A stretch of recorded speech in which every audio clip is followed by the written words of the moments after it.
అంటే మిగతా రాష్ట్రాల్లో ఏ రకంగా చేసిండ్రు, విఫలమైన ఎందుకు అయింది, అవన్నీ అధ్యయనం చేసి మేము నిన్న మాట్లాడినాం. కానీ మాకు పెద్ద మనిషి లాంటి వ్యక్తి కేశవరావు గారు, మాకు పెద్దన్న లాంటి వ్యక్తి, మరి ఆయనకు చేతులెత్తి దండం పెడుతున్నా, నమస్కారం చేస్తున్నా. ఆయన మాట్లాడింది నాకు అర్థం కాలే. ఎందుకంటే ఈ లా ద్వారా అయితే అన్నారు, ప్లస్ లా ఇంపార్టెంట్ కాదన్నాడు, లా స్పిరిట్ ఇంపార్టెంట్ అన్నాడు, ఫిలాసఫీ ఇంపార్టెంట్ అన్నాడు, 9th షెడ్యూల్ ఇంపార్టెంట్ కాదన్నాడు, కానీ 9th షెడ్యూల్ చేర్చాలన్నాడు.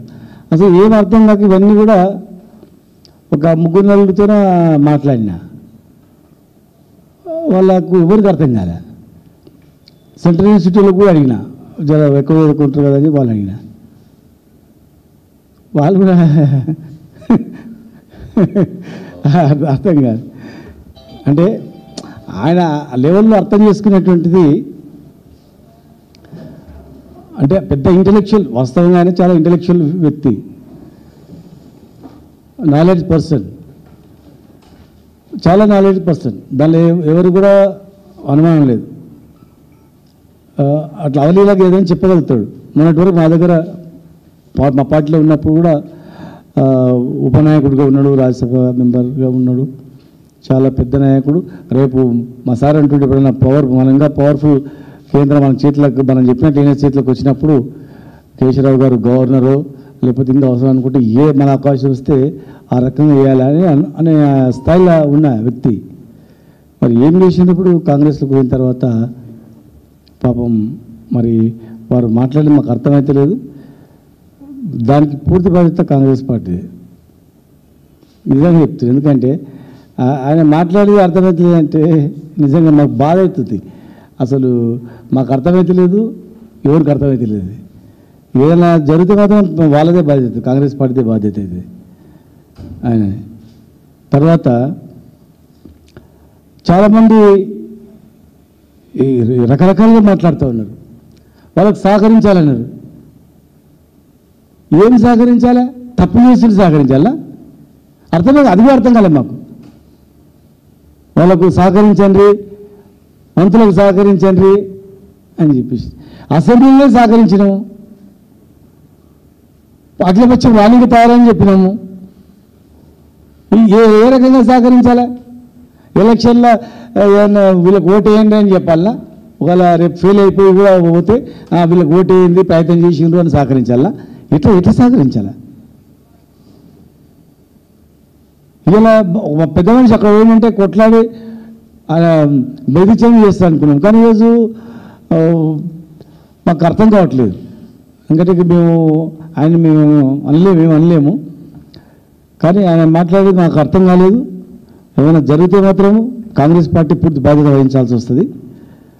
ఒకటి మేము అడుగుతా ఉన్నాను వాళ్ళని, అసెంబ్లీలో 2 బిల్లు పాస్ అయినాయి. ఒకటి education, employment, third political reservation. మీరు ఈ విషయము ముందు తెలియదా? అసెంబ్లీ హౌస్లో ఒక జియోతో ఆర్డినెన్స్తో అయిపోతుంది, ముందు తెలియదా? రాహుల్ గాంధీ గారు కూడా తెలియదా? ఇప్పుడున్నటువంటి సెంట్రల్ గవర్నమెంట్ వాళ్ళు కూడా తెలియదా? మీ రాష్ట్రాలు చేసుకోవచ్చు, మీరు ఇచ్చుకోండి అని చెప్పి వాళ్ళు కూడా తెలియదా? ఓ జియోతో చేసుకోవచ్చు అని చెప్పగా దేశవ్యాప్తంగా బీసీ యుద్ధం జరుగుతుంది, దేశవ్యాప్తంగా బీసీలకు అన్యాయం జరుగుతున్నట్టు ప్రతిపక్ష నాయకుడు రాహుల్ గాంధీ గారు చెప్తున్నారు. మరి అలాంటప్పుడు ఈ ఆర్డినెన్స్ ఓన్లీ పొలిటికల్ రిజర్వేషన్కి ఎందుకు ఇస్తున్నారు? మరి ఎడ్యుకేషన్ అండ్ ఎంప్లాయ్మెంట్కి ఎందుకు ఇవ్వలేదు? ఇప్పుడు మీరు అంటుండొచ్చు రేపు ఎలక్షన్ కనుక ఇవి ఇస్తున్నామని. మరి ఇవాళ నువ్వు రేపు ఎలక్షన్ నుంచి నువ్వు పెడుతున్నావు. ఇవాళ అడ్మిషన్స్ అవుతున్నాయి, ఇంజనీరింగ్ అడ్మిషన్స్ అవుతున్నాయి, మెడికల్ అడ్మిషన్స్ అవుతున్నాయి, అన్ని యూనివర్సిటీలో పీజీ అడ్మిషన్స్ అవుతున్నాయి, పాలిటెక్నికల్ అడ్మిషన్స్ అవుతున్నాయి, ఇంకా అనేక రకాల సెట్లో అడ్మిషన్స్ అవుతున్నాయి. ఐ సెట్, పీ సెట్, రకరకాలు అన్నీ అవుతున్నాయి. మరి ఇప్పుడు అవుతున్నటువంటి ఎడ్యుకేషనల్కు మీరు ఆర్డినెన్స్ తెస్తలేరు. 2 బిల్లులు పాస్ అయినాయి.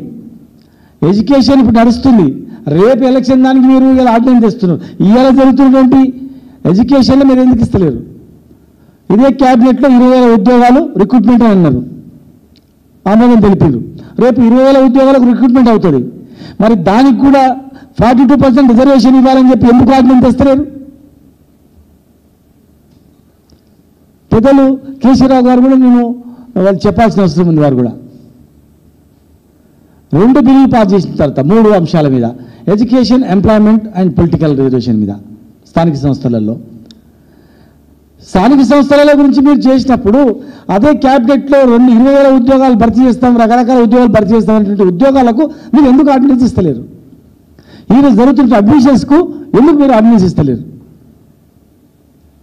దానికి ఆర్డినెన్స్ అవసరం లేకుండా డైరెక్ట్ ఇచ్చుకోవచ్చు, అలా ఉంది. అట్లా ఖచ్చితంగా మీలాంటి పెద్ద మనుషులు అక్కడ వినిపించాలా, చెప్పాలా? మీలాంటి వాళ్ళు కూడా ఇది కరెక్ట్ అంటే రేపు మీరు బాధ్యత వహిస్తారా? ఒకవేళ కోర్టుకు వెళ్ళి ఏమైనా అయిందంటే ఇంత సింపుల్గా ఒక్క క్యాబినెట్లో తీర్మానం చేసి జస్ట్ క్యాబినెట్లో ఆమోదం తెలిపి ఆర్డినెన్స్ తెచ్చి ఇమ్మీడియట్గా జీవో ఇచ్చుకోవాలన్నప్పుడు ఇది అన్ని రాష్ట్రాలకు అదే రకంగా చేసుకుంటారు కదా. అన్ని రాష్ట్రాలు కూడా ఇమ్మీడియట్గా అమలు అయిపోతాయి కదా. మరి ఎవరికి తెలియలా ఈ తెలంగాణలో వీళ్ళకే తెలిసిందా ఇంతలా? ఏడగనుకున్నది ఏడ తీసుకొచ్చారు? ఎవరు చదవలేదు, ఒక్కడి మిస్ అయిపోయింది, వీళ్ళ వెతికి తీసుకొచ్చారు, మేము ఇస్తున్నాం అనేటట్లా ఉంది ఈ వ్యవహారం.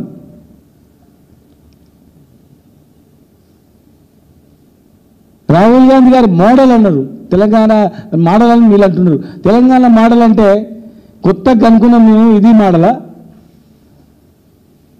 మరి దేశవ్యాప్తంగా కూడా ఇదే అయిపోతుంది. తమిళనాడు అంత కొట్లాడాల్సిన అవసరం లేకుంటుండే. ఆ తర్వాత ఏమైనా రాజ్యాంగ సవరణ చేసి రాష్ట్రాలకు ఏమైనా అధికారాలు ఇచ్చిర్రా? చేసుకోవచ్చని ఎంబీసీలకు వాళ్ళందరూ కూడా రిజర్వేషన్ ఎంతెంత ఇవ్వాలని ఇచ్చారు. తమిళనాడులో బీసీలకు అట్లా ఎదుగుబడిన వర్గాల వాళ్ళకు కూడా మీరు భూములు ఇస్తామన్నారు. అట్లా నిజంగా మీకు బీసీలకు చేయాలని ఉంటే వెంటనే మా విద్యార్థులు కన్న కష్టాలు పడి ఊర్లలో చదువులేక ఏదో చదువుకున్నారు, దా రిజర్వేషన్తోనే కొంచెం పైకి వస్తారు. ఈడబ్ల్యూఎస్ రిజర్వేషన్ ఇచ్చిండ్రు. ఆ ఈడబ్ల్యూఎస్ రిజర్వేషన్లో కూడా బీద వాళ్ళకి ఇవ్వాలా, అత్యంత బీద వాళ్ళకి అవకాశం కలిగించాలా.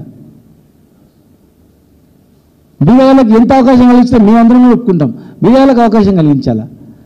ఇవాళ ఎడ్యుకేషన్లో మీరు ఇస్తున్నటువంటి రిజర్వేషను ఆర్డినెన్స్ లేకుండా, రేపు రిక్రూట్మెంట్ అయ్యేటువంటి దానిలో ఆర్డినెన్స్ లేకుండా హడావుడిగా ఎలక్షన్లో ఇచ్చినాము మాకు చిత్తశుద్ధి అనేటట్లు చేయడము